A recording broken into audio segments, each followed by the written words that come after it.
The integration with nature, and the one that I'm most obsessed with is the light, natural light and views. An example of that is that in New York, my apartment is very high up. I'm on the 32nd floor by the water. And by nature, I have a tendency to be anxious very easily. Someone who lives very far away from the ground, who has a tendency to be anxious, it's not the super optimal recipe, right?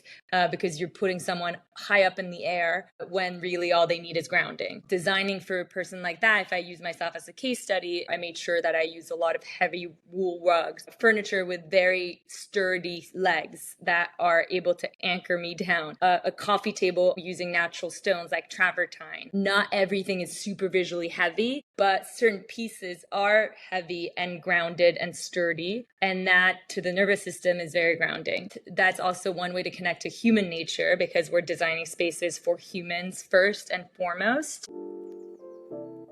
This is the Space Whispering Podcast with Rainy. What happens when you've moved countries every few years since childhood, yet create the most grounding, intentional spaces? In this soul-stirring conversation, I sit down with France Brunel, who is a Brooklyn and Paris-based holistic interior designer and founder of You, a studio and editorial platform at the intersection of design and well-being. With a background from RISD and studies in yoga and Ayurveda, she helps people create spaces that support sleep, focus, connection, intimacy, intuitive eating, and overall well-being. What a pleasure to have France in the podcast. Thank you for listening. We're building a community of soulful whisperers and creators. Join us by subscribing, leaving a review, and following us on Instagram at Rainy_. And if you're ready to transform your space into something authentically you, and if this episode inspired you, imagine the worlds we can create together. Book a discovery session at rainy.co. Whispers, keep creating spaces that feed your soul, and let's whisper together. Besitos. Hello. Hola, France. How are you? Hola, Rainy. I'm well. Thanks for having me. I'm excited to chat with you today. Me too. I am thrilled. The beautiful internet just brought me to you, and I was so grateful that you exist. And I didn't even know. And I'm like, where have you been all my life? But here you are with me. I know the power of Instagram. Yes. It's amazing. I'm like, it has expanded so much my reach, to the world, and also my reach to my own community. Like that sometimes we live in different countries, and then we can see each other, or text, or send a reel, or Yeah. And it really opens you up to worlds or subject and topics that you might not have discovered otherwise. It's all the positives of Instagram for sure. It's amazing. I'm so glad our paths have crossed. Yes, thank you. Thank you for being here. I always like starting with like, what is your name? If it has a meaning, how do you pronounce it? And how has it been like traveling and like, or meeting people from different culture, like explaining your name? Yeah. My name is France. It's France. That's how you pronounce it in French, which is basically exactly like what you call the country. And that's typically what I live between New York and Paris. And whenever I'm in the US, it's how I introduce myself, because I always often get remarks after I introduce myself saying France. They're like, no, not where you're from. What's your name? I'm like, no, I got you the first time, but I know my name is weird. It's like the country. And it's kind of a normal-ish name in France. There's a famous singer called France Brunel. It's kind of like an older generation name. A lot of grandmothers are called France, and less of a current generation name, but I've carried it well, so to speak. I mean, it's definitely a conversation starter when you're outside of France. In France, people feel like it's completely normal, but I grew up in Hong Kong and New York, and so that's definitely something that's been a conversation starter. And sometimes it feels like I'm unofficially representing the whole country, but I carry that playful weight with me, and it's been fun. I mean, names do shape you. I think I was looking into the meaning of France, and it comes from Latin, which means free, francus, or noble, evoking strength and, a timeless sense of elegance. So I guess definitely freedom is one of my core values. So I guess, my name did shape me in some way. Yeah, it's incredible. Did you know before that your name, like the meaning of your name, did you grow up knowing? So I'm thankful to you for having brought it up, because in reading your questions before the interview, I was looking into it. I asked my parents, did a little research online, and I didn't even know the Latin root for it. So, but it makes sense now. I'm also a Sagittarius, so it's just like double values around freedom. It seems Wow. like, yeah. Yeah, and so without even realizing it, how has it shaped you? Because you just mentioned a little bit about it, but having that realization and going back in your past, like how do you relate it to today, your name? Yeah, I mean it's funny because I'm called after my country, but at 9 years old we left, and I grew up in Hong Kong and New York, and then lived in Milan and then India, and so I've kind of just reconnected with my French roots 3 years ago when I started deciding to split my time between Paris and New York. I do 6 months, 6 months, and so it's funny for having an international upbringing, being called, after one's country is a polarity that I never actually thought of much, but I think it maybe shaped me subconsciously. But besides that, you kind of live your life not realizing what influences you, but it's definitely, I probably been a subconscious influencing force in the background, just like our environments, just like interiors, they influence our Exactly. well-being. But I know we'll talk about this in great depth.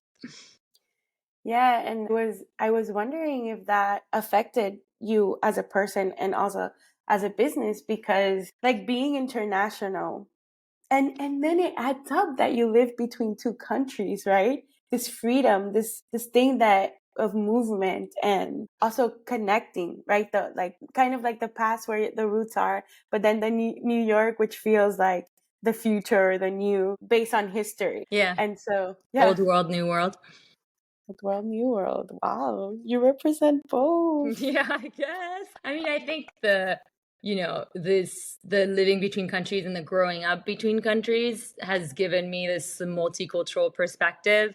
I think, when you think about it, having French roots, I kind of inherited that sensibility for the art de vivre, this like importance around beautiful homemade local meals, the quality over quantity concept, or the love for aesthetics in general, from architecture to packaging to anything that you encounter. Typically aesthetics are being paid attention to when you're in France. And then, my sisters and I were derooted from that, and we were placed in Hong Kong in this Chinese culture, with which for me, I really absorbed all of the energy based practices like feng shui and acupuncture and qigong, which my dad practiced every day. And that really, I think later on, it influenced me when I was a kid, but then later on informed how I think about space and flow for sure.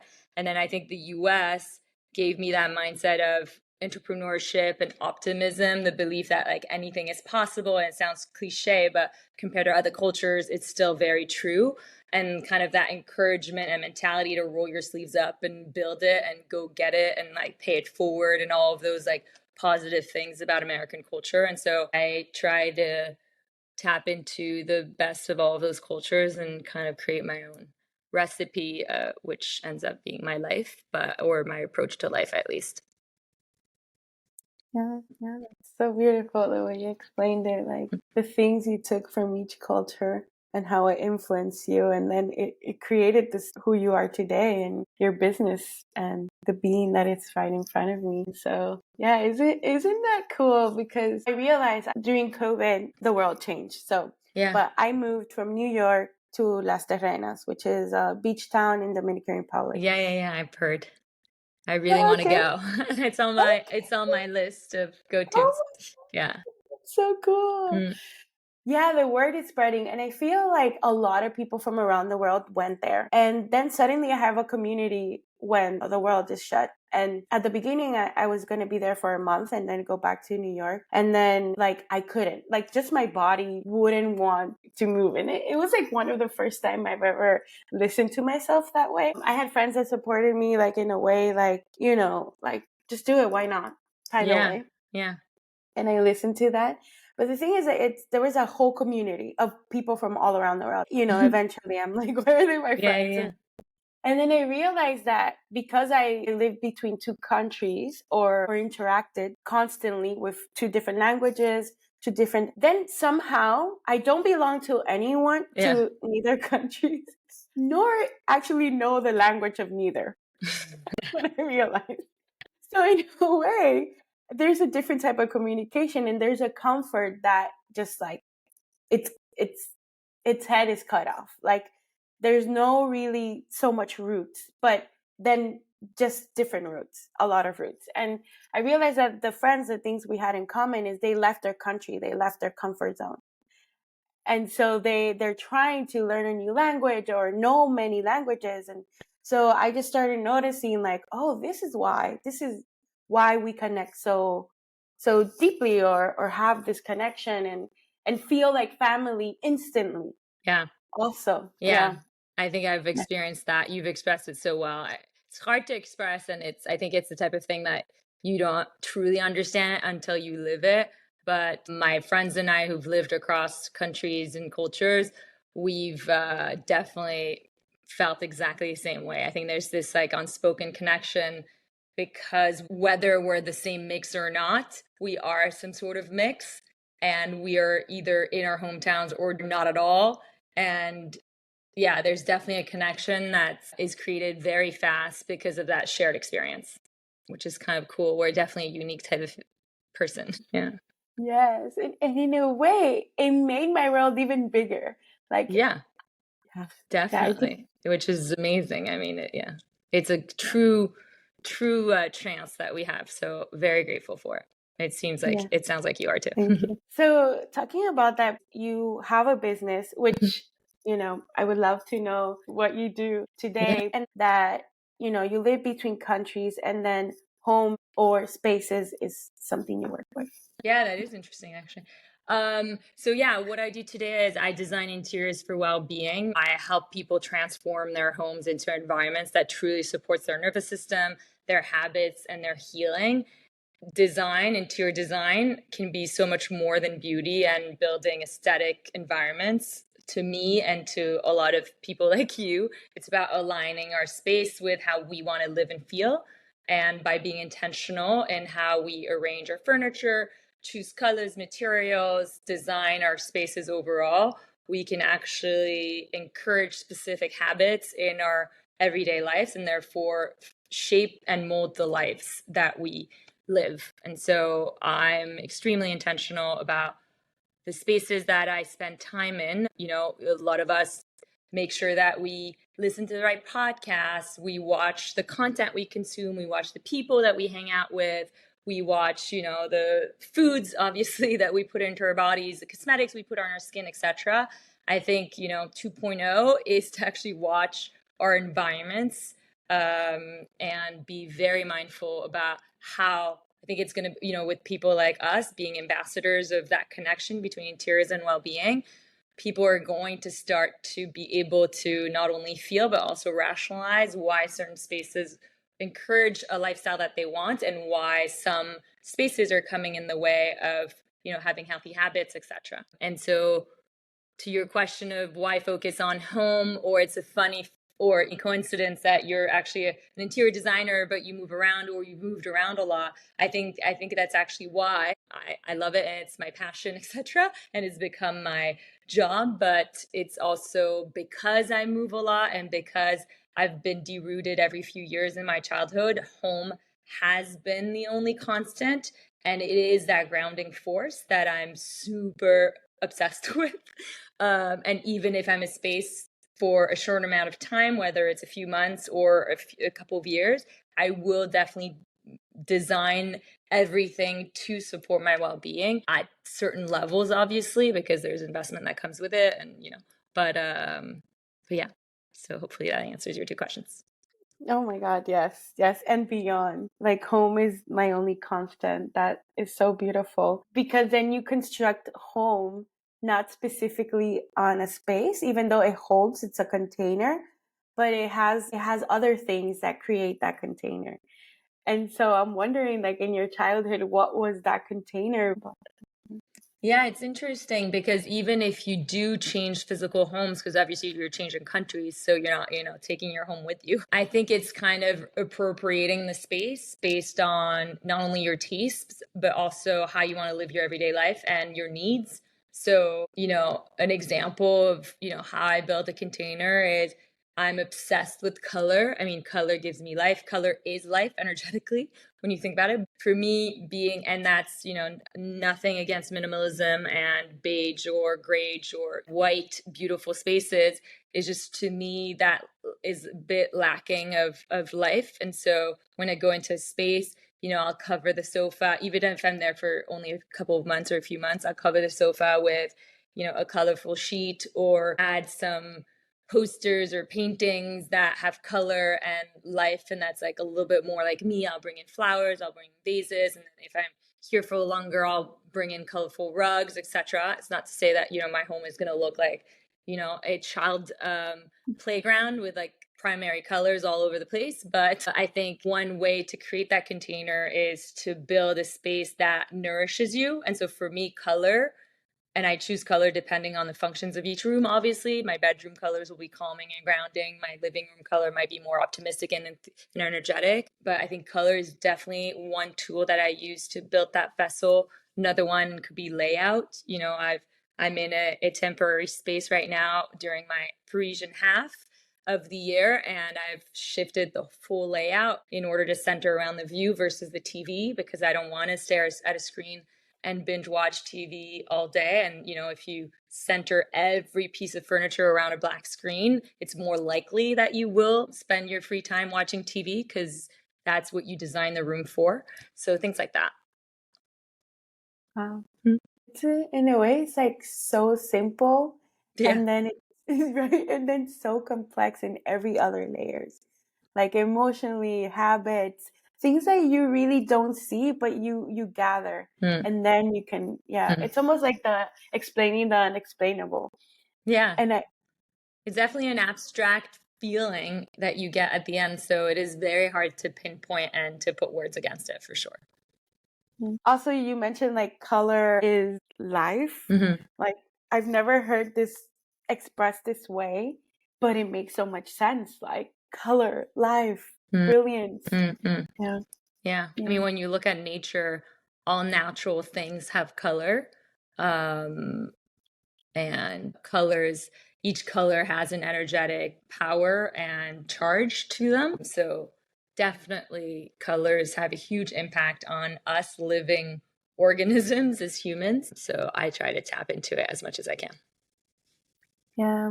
You mentioned nature and you live in two cities, like two big Yeah. cities, like one of the biggest cities in the world. That's So true. how does that work for you? And also like emotionally and based on nature, like how do you work or how do you connect? And then in nature, but also I was thinking about your clients as well in your business.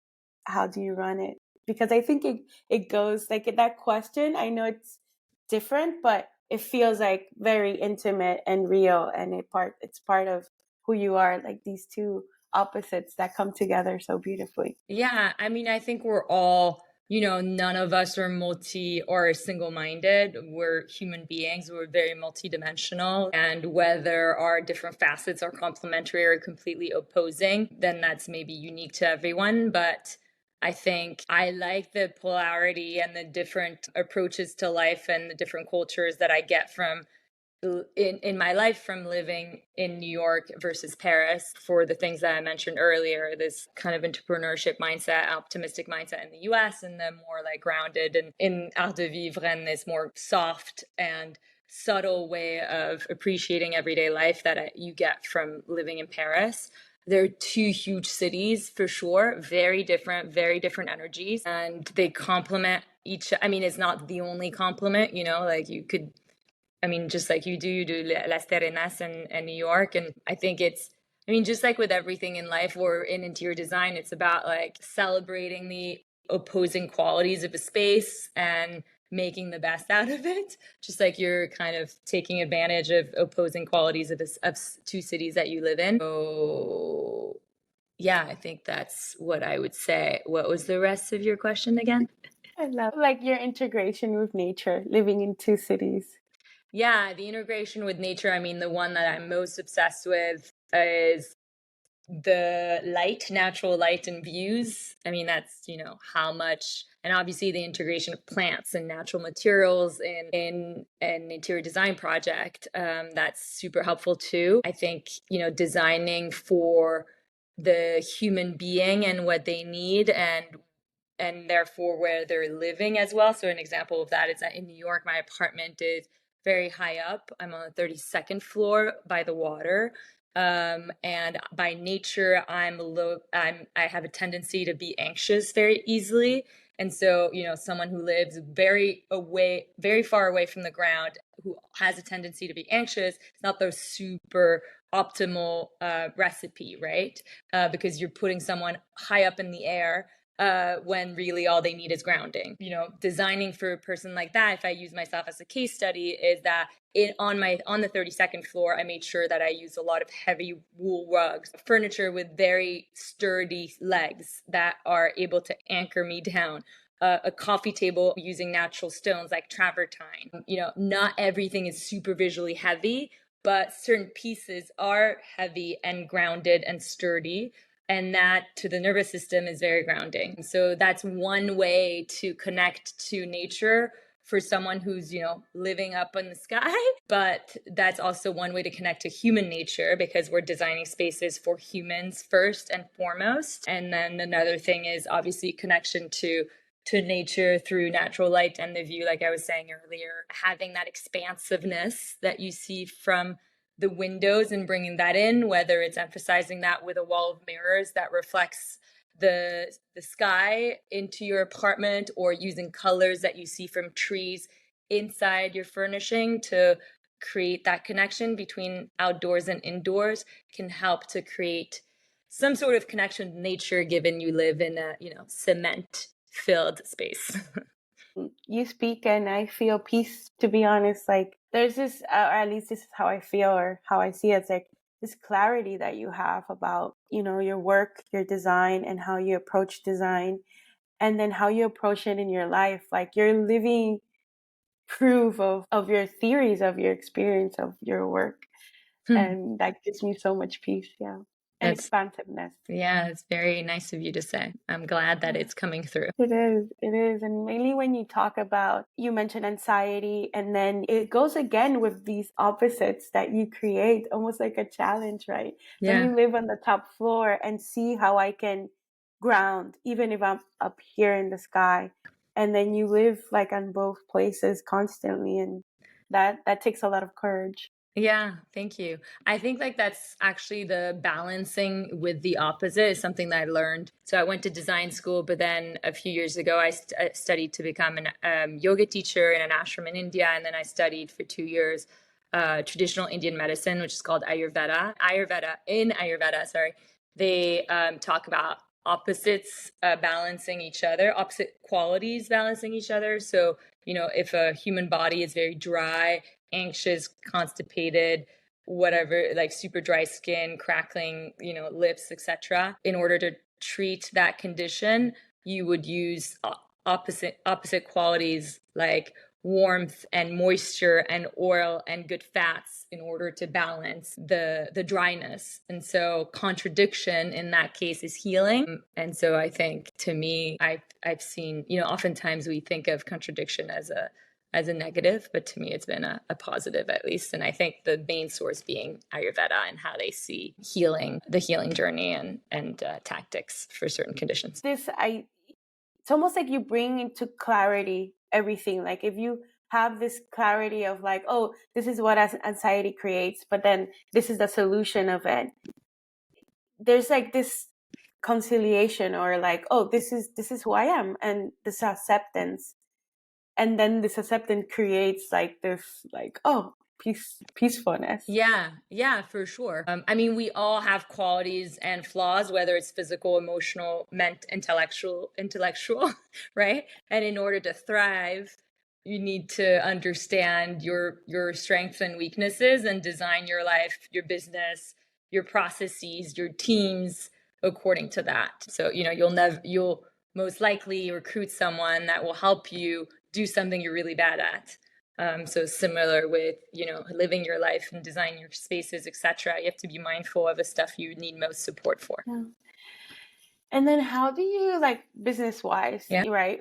These clients that come to you, and like, how do you work with them living in between countries, or are you working online, everything you do? Yeah, I work both online and in person, depending on the country that I'm in. But I think one big thing for me as a designer is I believe that we're not only designers of our living spaces, we're designers of our life.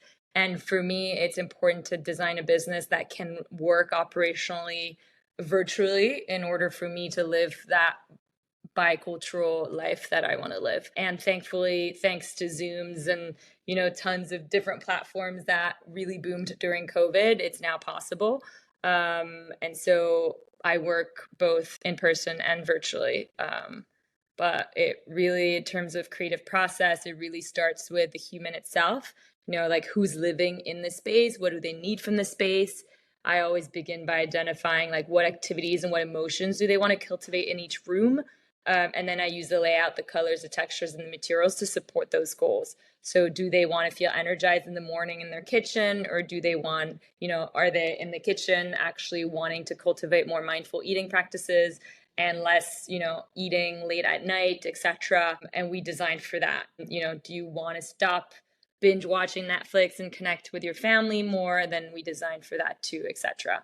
So it's an interesting approach and process that I'm captivated by. It always starts with the human being that's initiating the process rather than, their home, the space, its dimensions, etc. It's very beautiful, the layers that you work through. And you explained it in very beautifully in a short amount of time. And it's like, but it's so complex in the sense of like, you're talking about changing like deep habits that they probably have from childhood, and changing like, even food habits. Like, that's big. Yeah. Yeah. Yeah, So and many obviously, industries. the caveat is that I'm not saying that, interior design will cure, anything. Obviously, the healing journey, whether you're on a healing journey or you've got an objective in mind and you're not, it's not about healing, but it's about like accomplishing a goal. Typically, it's achieved through tackling it, but through different perspectives. It's not typically achieved with only one solution. So interior design can be a supportive canvas for your everyday life in order for you to have healthier habits. But obviously you also need discipline and, encouragement and all of the other things.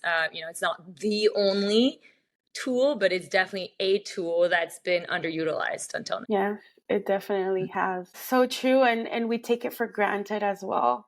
But Yeah, I mean, again, like, it's hard to understand how to use it too, and sometimes it's a bit abstract, but like little examples like, blue is seen to be an appetite suppressor. Because why? Because in nature, no food is blue except for blueberries. Really, your brain sees blue as kind of a sign that food is rotten, and therefore it's not super appetizing. When you think of it, every or most fast food chain companies use red and yellow in their branding. Why? Because red and yellow are known to boost appetite, increase heart rate, and increase enthusiasm, and therefore it'll increase your speed of consumption and also the amount that you consume in those fast food chains. I mean, colors in this case is another example of how powerful they are and how we can use design to help support our goals. So maybe we eat from blue plates versus yellow plates, or we, put all of the kid snacks or the junk food that we like to keep in our home, we take it out of the packaging and we put it in closed containers. Why? Because we've got teams of designers who are super technically trained at building packaging that entices desire and taste appeal, etc. So when we open our cabinet and we see that packaging, we're most likely to grab it if it's not in a closed container. I mean, super subtle or small tactics like that can actually help to shape behavior. And so that's just, I wanted to give examples because sometimes it's easy for it to stay at the abstract level, but like keeping your yoga mat rolled out in a space of your home, if you're able to afford to dedicate a space to your home like that, will increase your likelihood of stepping on it and actually exercising, as opposed to having to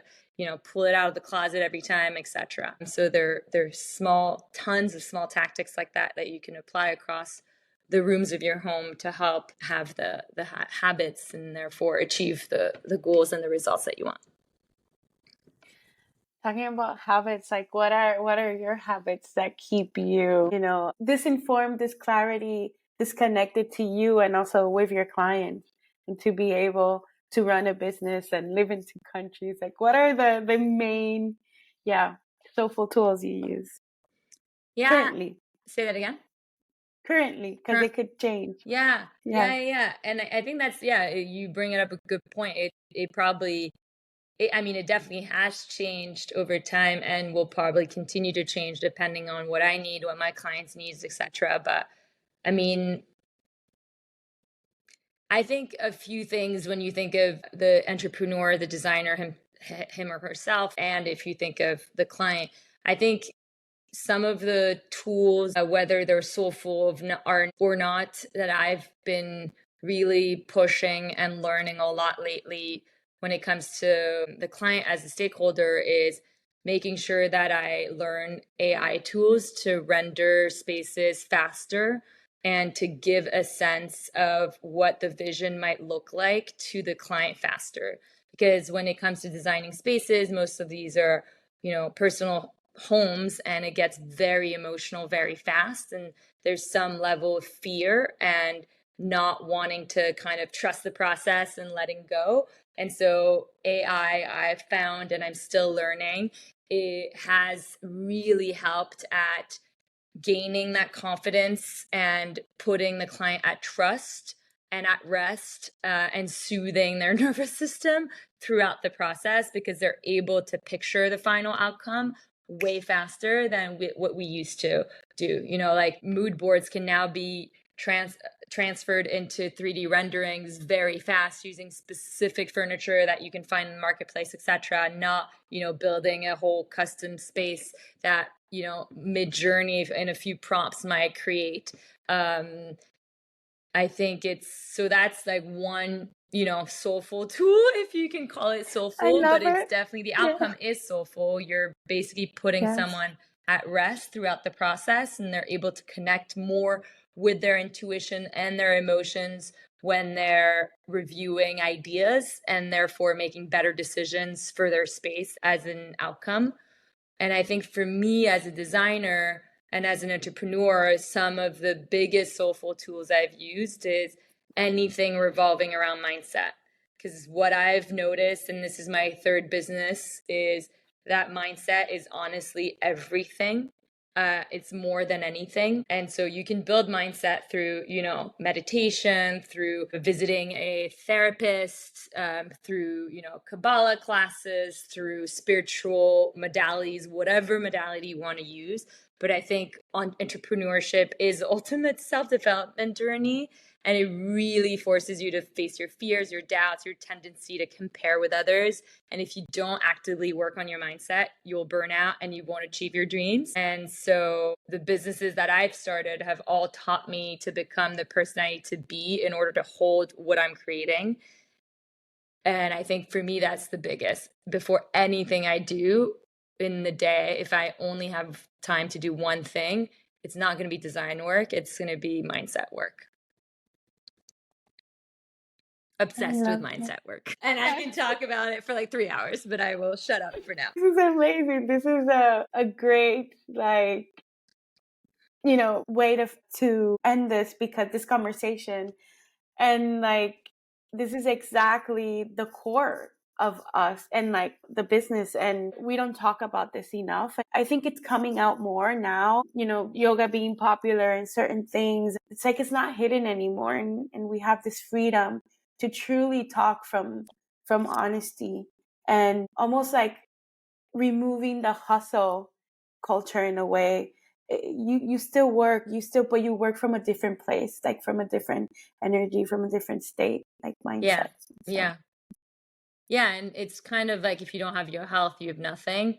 If you don't have your mental health, if you don't have the right productive mindset, you're not going to have the business that you want to have. So, in addition to sleep and eating properly and, taking care of my body, taking care of my mind is the first thing. Because being an entrepreneur, is definitely can be a roller coaster, and you got to believe in you first and foremost. And, you can believe that you can overcome the challenges that the business will bring. And if you're not in the right mindset, it'll be very hard to make the right decisions or push through when you need to push through, or, move and pivot strategy when you need to pivot strategy, etc.